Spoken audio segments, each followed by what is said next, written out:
Bienvenidos al Doyo al Borde del Precipicio, soy Amidavir. En este video continuamos con la lectura sobre cómo conceptualizar correctamente dentro de un contexto histórico.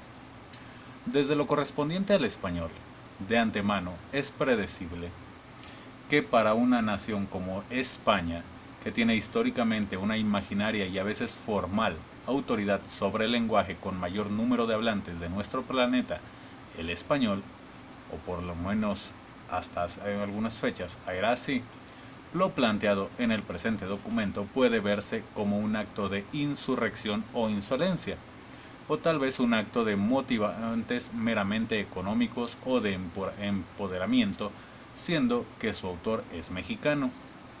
Pero ello es algo falso, y en lo personal meramente incidencial, pues como desde un principio especifiqué, mi intención en lo presente fue y ha sido siempre el bienestar general, por lo que esta situación no ha sido propiciada, sino que simplemente representa un obstáculo simple encontrado en la marcha. Cabe agregar que para suerte general, este mero hecho incidencial de procedencia puede llegar a ser más benéfico que perjudicial, pues ante grotescas expresiones hechas por autoridades, de las cuales prefiero omitir su nombre, tales como ellos, los mexicanos y otras naciones colonizadas, debiesen estar agradecidos con nosotros por haberles civilizado, hechas recientemente en 2019, es adherible y estimable que en dicha nación aún existan individuos con ideas de elitismos desde raciales a culturales, no solo dispersas, sino con cargos relevantes, políticamente hablando, por lo que de hecho en el México actual un proyecto como el presente, por lo menos en lo que respecta a retomar control del idioma, no se debiese ver como separatista, sino simplemente sensato y de optimización y salud social. El problema de los conceptos. Continuando, en la filosofía lingüística existen muchos tratados respecto a principalmente la expresión y uso de las palabras en las oraciones, en el discurso y otros tantos temas de complejidad derivada de este y sus reglas.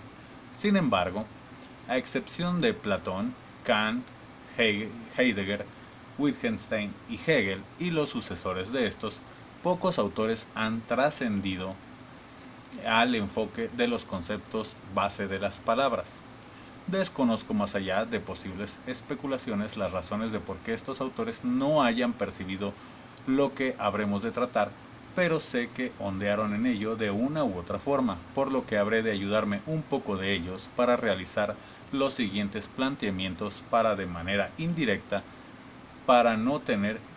pero de manera indirecta, para no tener que depender de ellos, ya que no sería adecuado incitar directamente al lector a ir corriendo a leer sus obras, sino que el material de trabajo es algo que relativamente está al alcance de todos, y de entre traducciones y escritos abrumadoramente enredosos, al grado de ser casi descorteses como los de Hegel, un lector promedio podría terminar más confundido que sapiente. Por lo que ahora haré mis propios ejemplos para facilitar el entendimiento de por qué y cuáles son las consideraciones más destacables que se deben tener al crear, comprender o hacer reconceptualización de palabras. Simplificaré las cosas lo mayormente posible con el siguiente pequeño cuento. ¿De qué estamos hablando? ¿Quién tiene la razón? Un día, en un lugar de fantasía, un caminante perdido encontró en su andar una cabaña que tenía algo singular, pues aledaña a un bosque tenía el mismo tamaño que los árboles más grandes de la región. Al frente tenía un patio enorme, pero fuera del tamaño de las cosas, nada más era fuera de lo común, pues los animales cercanos eran de tamaño natural, gallos, cerdos y hasta un burrito que rondaba para pastar. El caminante entonces vio algo que le hizo acercar, un objeto roto y plano de detalle poco habitual. Se acercó y vio que su forma era redonda, y 3 maderos tallados con figuras le sostenían en aquel lugar. De repente, y sin más, notó que un hombre ciego, sigiloso y sin mucha juventud en su andar, entró en aquel patio para con aquel objeto ir a chocar. «Cuidado», le gritó el caminante, pero tarde fue su reaccionar. El ciego dijo entonces: «¿A dónde he venido yo a parar? Esta cama dura, ¿qué hace en este lugar?». El caminante le dijo: «No es una cama, es una mesa con lo que has venido a tropezar». Una carcajada desde el camino se hizo sonar. Un carpintero, que lo había visto todo, los vino a importunar. «Eso no es una cama, ni una mesa, solo es un trabajo que a mí me mandaron reparar». De repente y sin esperar, de entre los árboles, un ruido y pasos enormes llegaron a aquel lugar. Un gigante se les vino a presentar. «¿Qué hacen en mi patio? ¿Y qué quieren con mi banquito, forasteros del azar?». Y el gigante, sin dudar, se sentó en su banco sin más charlar. El caminante, aún desconcertado, no tuvo más acierto en enunciar que aquella mesa extraña le había llamado en su andar. El ciego, extrañado, respingó a la par: «Yo solamente iba pasando y con esta cama me fui a topar». Por último, pero muy tardío, el carpintero se le escuchó gritar: «No te sientes en esa madera porque apenas la iba a terminar». Y sin más tiempo de reaccionar, el gigante hasta el suelo fue a parar. ¿Y tú, que estás leyendo esto, qué crees que era aquello que esta historia vino a enmarañar? ¿Una mesa, una cama, un banquito o un objeto a reparar? Porque las palabras son solo sonidos que en nuestra mente han de reflejar nuestra comprensión y aquello en lo que ronda nuestro pensar. Pues después de la caída del gigante, el grupo entero se rió.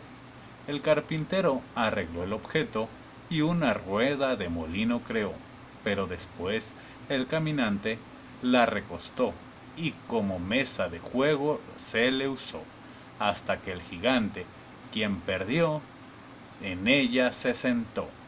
Y como la noche les llegó, el ciego en ella se durmió. Este pequeño cuento refleja parte esencial de lo que da origen a diversos debates históricos derivados de la falta de precisión en la estructura y entendimiento del lenguaje, ya que si bien las palabras tienen la función original de asignar figuras, sean letras o imágenes, sonidos e ideas vectoriales, o sea conceptos, para diferenciar en la mente de las personas entes, situaciones o estructuras imaginarias entre sí, al darse esto, inherentemente en ese proceso de asignaciones se crean normas y reglas tal como en otros planteamientos imaginarios normativos, pues parece en esto intervenir un contrato existencial involucrado relativo a ellos, donde, por si fuera poco, ya en el uso también intervienen los sentidos, las memorias, las capacidades y hasta las necesidades y deseos de los individuos, por lo que en la práctica, al usarse el lenguaje se reflejan siempre las características y parámetros que las personas tienen en su mente para ubicar y diferenciar las cosas, ya que ese es el último filtro. En el siguiente video continuaremos la lectura.